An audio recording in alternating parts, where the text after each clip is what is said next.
धन्यवाद. खरं तर सर, जेव्हा जंगल जळायला लागतं आणि एक बेट सुद्धा जर हिरवं दिसत असलं तर आशा वाटते. सध्याच्या समाजामध्ये जे काही चाललंय ते जंगल जळाल्यासारखंच चाललंय. आपल्या समाजामध्ये 3 वर्षाचं लेकरू सुद्धा सुरक्षित नाहीये. बाप लेकीला मारतोय, मुलाला आई मारते. अशा परिस्थितीमध्ये कुठेतरी तुम्ही सर्व शिक्षक जण एकत्र येऊन असा काहीतरी उपक्रम घेतात, ही खरंच आशा देणारी गोष्ट आहे. आणि विशेषतः त्यासाठी दीपक चांबळे सरांचे खूप धन्यवाद. खरं तर मागच्या 2 महिन्यांपासून सर तुम्ही किती उत्साहाने यासाठी काम करतात. म्हणजे सरांचे प्रत्येक 4 दिवसातनं तरी एक कॉल यायचा, मॅडम हे असं असं करायचं. ते बघितल्यानंतर वाटतं की शिक्षकांसाठी इतकं चांगलं काम करणारं व्यक्तिमत्व असू शकतं. कारण हा एकच असा पेशा आहे ज्याच्यामध्ये पैशापेक्षा जास्त समाधान मिळतं. आणि मी शिक्षकांसमोर काय बोलावं ना, कारण मी आत्ताच महाविद्यालयीन जीवनातून बाहेर आले. पण तुम्हाला एक गोष्ट सांगते की वाईट वाटून घेऊ नका, शब्द थोडे हे असतील, पण प्रत्येक विद्यार्थ्याच्या जीवनामध्ये एक असा मास्तर असतो ज्याला बघितलं की वाटतं हा काय त्याच्या बायकोला भांडून आलाय की काय. माझ्या पण जीवनात असाच एक मास्तर होता आणि तुम्हाला सांगते तुम्ही पण एका तरी विद्यार्थ्याच्या जीवनात तसे मास्तर असणार आहे. पण तो मास्तर जर गुंजन पाटीलच्या आयुष्यात आला नसता तर आज ही गुंजन पाटील या मास्तरांसमोर बोलत नसते. असे कितीतरी व्यक्तिमत्व घडवण्याचे काम हे शिक्षक लोक करत असतात आणि त्या रचनाकाराच्या हाताला पुरस्कार दिल्यासारखा, सन्मान दिल्यासारखा सन्मान तुम्ही इथे करतात सर. त्यासाठी तुमचे खास धन्यवाद. सर्व पुरस्कारार्थ्यांचे खूप खूप शुभेच्छा, अभिनंदन. आणि मी बघते मग आजपासनं जवळजवळ सर्वच, म्हणजे एकच सर इथे आले एकदम खुशमध्ये, मी एकटा चालू आहे म्हणे. बाकी सगळे बायकांना घेऊन, ज्या स्त्रियांना पुरुष मिळालाय पुरस्कार त्यांनी आपल्या नवऱ्यांना घेऊन इथे आले. म्हणजे कौतुक आहे हो तुमचं. तुम्ही इतक्या दूर येतात आणि त्यातल्या त्यात स्वतःच्या पार्टनरला इथे घेऊन येतात. खरं तर तुम्ही फेटे बांधले म्हणून मला कळत नाहीये किती जणांच्या डोक्यावरची केस गेली आहेत ते. नाहीतर मी सांगितलं असतं तुमच्या बायकोचं तुमच्यावर किती प्रेम आहे. म्हणजे आमचे एक सर फार छान म्हणतात सर की जेव्हा बाळ जन्माला येतं त्याच्या डोक्याहून आई हात फिरवते आणि त्याच्या डोक्यावर केस येतात. बाळ मोठं होतं, बाळाला समजायला लागतं, मग बाळाचं लग्न होतं आणि मग बायको डोक्यावरून हात फिरवते. मग मॅडम तुम्ही समजू शकतात काय होतं. पण बघा ना किती छान हसतायत तुम्ही. आणि मला माहिती आहे तुम्ही बायकांसोबत इथे आलेले तरी तुम्ही इतकं छान हसतात. अहो मी त्या कार्यक्रमांना जाते, लोक हसतच नाहीत, दाद देतच नाही. आता शिक्षक लोक असून तुम्ही हसतायत म्हणजे शिक्षक असून शिकवल्यासारखं झालं. म्हणजे आजकाल सर परिस्थिती जर बघितली तर शिक्षकांना शिक्षण सोडून जवळजवळ 150 प्रकारची वेगवेगळी कामं लावली जातात. एवढं करून तुम्ही इतके छान हसतात म्हणजे खरंच तुमच्या बायकोचं तुमच्यावर प्रेम आहे. कसं आहे, पुरुष फार चांगले असतात, फार हळवे असतात. आम्ही महिला गैरसमज करून घेतो. मॅडम पुरुष खरंच इतके हळवे असतात ना, त्यांना बायको खूप आवडते शेजारच्याची.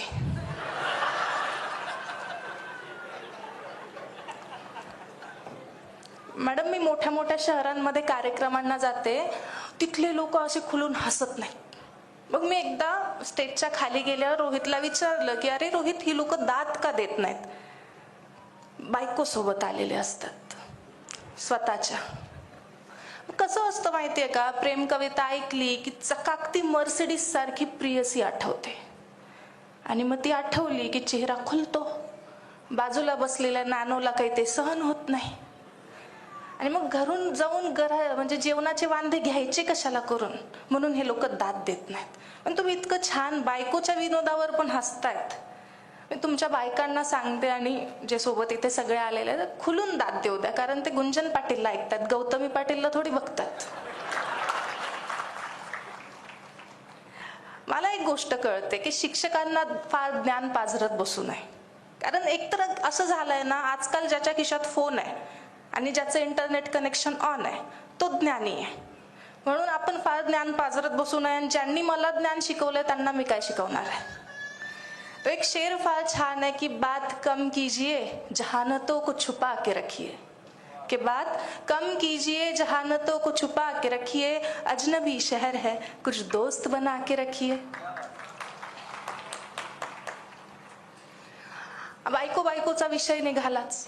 खरं तर हा विषय आणि ही कविता मी घेणारच नव्हते, पण तुमच्या बायकांना इतकं खुश बघून मला वाटलं घ्यावीच. एकदा मी माझ्या एका मित्राला असंच विचारलं की अरे तुम्ही बायकांहून इतके जोक करतात, बायका नसत्या तर साधे तुमचे कपडे तरी कोणी धुतले असते का? तो मला म्हणतो बायका नसत्या तर कपडे घातलेच कोणी असते. इतके साधे सरळ पुरुष असतात. आणि आज बऱ्याच जणांच्या बायका आल्या, बऱ्याच बायका नवऱ्यांना सोबत घेऊन आल्यात, म्हणून एक बायको नावाची कविता घेते. दाद येऊ द्या, नाहीतर मला वाटेल तुमची बायको तुम्हाला प्रेम करत नाही. की थोडी सादगी हवी, थोडी सादगी हवी, थोडी अदाही असायला पाहिजे. बायको हवी हक्काची, पण गर्लफ्रेंड सारखी दिसायला पाहिजे. नाजूक चेहरा, मिल्की स्किन, झिरो फिगर असायला हवी. की नाजूक चेहरा, मिल्की स्किन, झिरो फिगर असायला हवी, आणि मित्रांच्या बायकांमध्ये आपलीच उठून दिसायला हवी. बरं, हे सारेच पुरुष स्वप्नाळू कवीसारखे का हो वागतात? हे सारेच पुरुष स्वप्नाळू कवीसारखे का हो वागतात? आणि नोकियाच्या फोनमध्ये तुम्ही आयफोनचे फीचर मागतात. ज्या करतात नजरेनं घायाळ त्या कधीच कुणाच्या नसतात. ज्या करतात नजरेनं घायाळ त्या कधीच कुणाच्या नसतात. वरतून फुलपाखरू दिसणाऱ्या आतून मधमाशा असतात.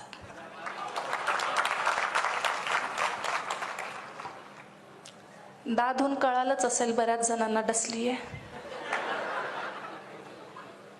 की वरतून फुलपाखरू दिसणाऱ्या आतून मधमाशा असतात. लोकलचे धक्के खात रोज ऑफिसला जातात. लोकलचे धक्के खात रोज ऑफिसला जातात आणि दुसऱ्याच्या मर्सिडीज पाहून आतल्यात खुश होतात. आता खरंच सांगा, त्यांच्या मेंटेनन्सचा खर्च तुम्हाला परवडणार आहे का? त्यांच्या मेंटेनन्सचा खर्च तुम्हाला परवडणार आहे का? आणि घरची गाऊन घालून बसलेली नॅनो तुम्हाला सोडणार आहे का? म्हणून जरा कुणी पाहून हसली की लगेच घसरायचं नाही. जरा कुणी पाहून हसली की लगेच घसरायचं नाही. आणि आपली नॅनो पण कुणाला तरी मर्सिडीज भासते हे विसरायचं नाही. मग असं करा, आपल्याच बायकोला चोरून चोरून बघा. कारण मास्तर तुम्ही शाळेत असू शकतात, घरात मास्तरकी चालत नाही. आणि डायरेक्ट बघण्याची हिंमत कोणाचंच नसते. मग असं करा की आपल्याच बायकोला चोरून चोरून बघा. माझ्यासोबत डेटवर येते का विचारून बघा.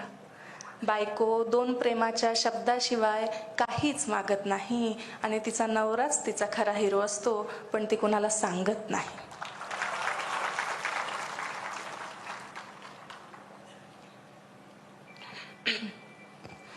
आज ज्या शिक्षकांना इथे पुरस्कार मिळाला ना, त्यांच्या सोबत आलेले त्यांच्या पार्टनरचा चेहरा बघायला पाहिजे होता. म्हणजे ज्यांना पुरस्कार मिळालाय त्यापेक्षा जास्त आनंद त्यांच्या पार्टनरच्या चेहऱ्यावर दिसत होता. हे किती छान असतं ना.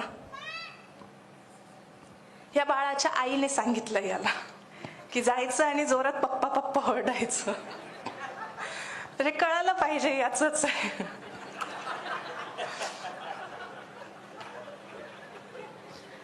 अहो, आजकालची लहान लेकर कमी नसतात. म्हणजे तुम्हाला सांगते की मला पहिल्यांदा जेव्हा मी स्टेजवर बोलले माईक घेऊन हातात, खूप थरथर कापत होत्या. आणि माझ्या सरांनी सांगितलं की गुंजन, तू या क्षेत्रात खूप पुढे जाऊ शकते. आता किती पुढे जाऊ शकते मला माहित नाही, पण मला इतकं तर कळालं की मला मोठं स्वप्न बघायचं त्यांनी शिकवलं. एकदा एका महाविद्यालयात गेले, ज्युनियर कॉलेज होतं. 11वी 12वीची लेकरं होती. एक 11वीचा मुलगा असेल, टक लावून बघत होता. आता मला प्रश्न पडला, मी अनकम्फर्टेबल झाले, मला बोलता येईना. स्टेजहून त्याला म्हणणार तरी काय मी. मग कार्यक्रम संपल्यावर मी अशी बाजूला गेले, त्याला बोलवून घेतलं आणि म्हटलं, बाळा, मी मोठी आहे रे तुझ्यापेक्षा.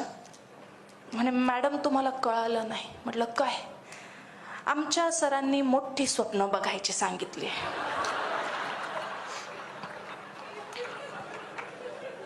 म्हणजे तुमच्या विद्यार्थ्यांना मोठी स्वप्न बघायची शिकवा, पण इतकी मोठी नाही.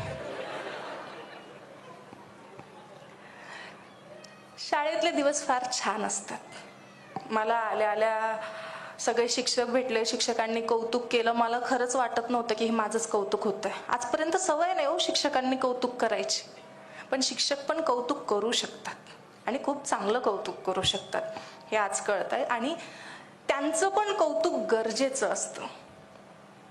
या समाजाला घडवण्यासाठी सध्याच्या स्थितीत जर मला आशा वाटते कोणाकडून, तर ती फक्त शिक्षकांकडून वाटते.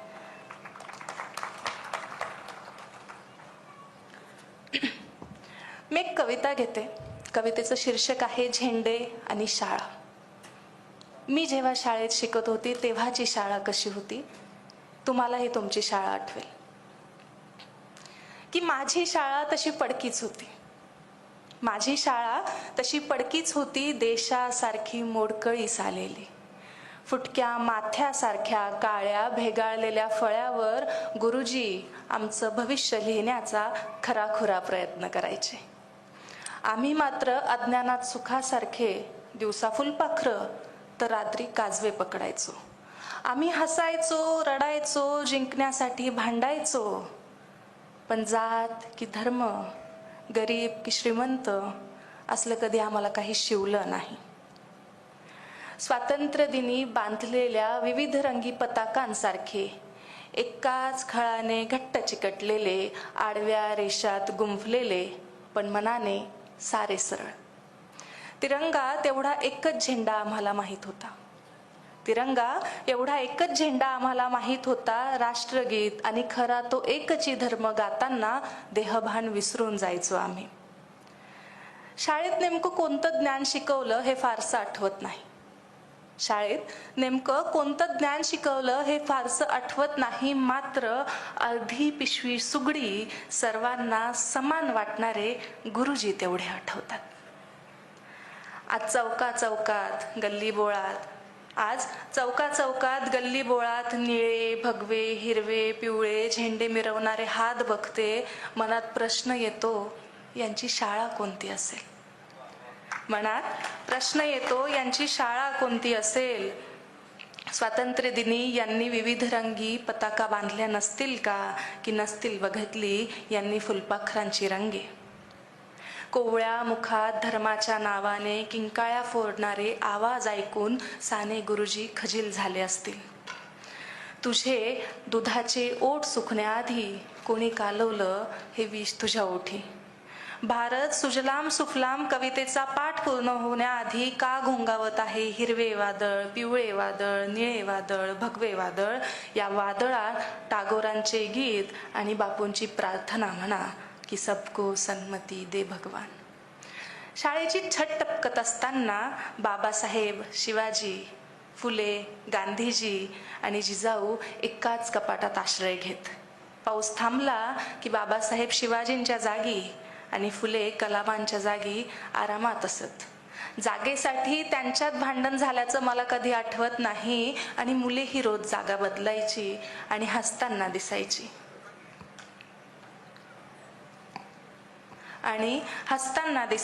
आज चिरेबंद वाड्यात थाटलेल्या उंच इमारतीत सजलेल्या शाळा बघून मनात प्रश्न येतो, माणूसपणाचे धडे हे कुठल्या पुस्तकातून देत असतील? जगाशी स्पर्धा करणारे ज्ञान शिकवा.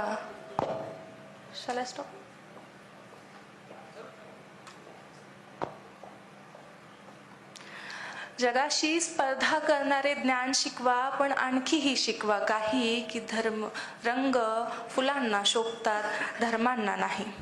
तो आपलाच आहे हे सांगताना माझी करुणा जागी व्हायची. आज तो आपलाच आहे का हे विचारताना मला भीती वाटते. त्या चिमुकल्यांना इतकेच सांगा की रंग लाल असतो रक्ताचा आणि दुसऱ्याचे दुःख समजून घेता धर्म जागत राहतो माणसाचा. दुसऱ्याचे दुःख समजून घेता धर्म जागत राहतो माणसांचा. मॅडम, तुमचे खूप खूप स्वागत आहे. खरं तर शाळा, झेंडे आणि शाळा ही कविता मी फार एखादी ठिकाणी घेतली असणार आहे. कदाचित याच दिवसाची वाट ती कविता बघत असेल, म्हणून तुमच्यासमोर ती कविता सादर केली. मला आल्यापासून बरेच जण भेटले आणि त्यांनी सांगितलं की मॅडम, आम्हाला तुमची टमटमची कविता खूप आवडते. कोणी म्हणे मॅडम, आम्हाला तुमची गुलाबजामुनची कविता खूप आवडते. त्या कवितेचं शीर्षक बऱ्याच जणांना माहीत नाहीये, पण ती कविता काय आहे हे बऱ्याच जणांपर्यंत पोहोचलंय रोहित. म्हणजे प्रत्येकाच्या मनात काहीतरी दुखत असतं. कवीचं फक्त काम असतं त्याला हायलाईट करून द्यायचं. म्हणजे तुमच्या भावना आमचे शब्द असतात.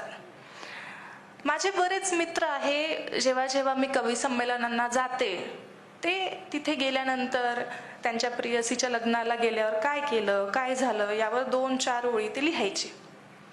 मग मला वाटलं आम्ही का मागे राहायचं, आम्ही पण लिहिलं. पण तुम्हाला एक फरक सांगते, बरेचसे माझे मित्र असे आहेत जे म्हणतात की मी बरीच लग्न, काही डोहाळी जेवणं, काही बारशे जेवलोय, मी फक्त लग्न जेवले.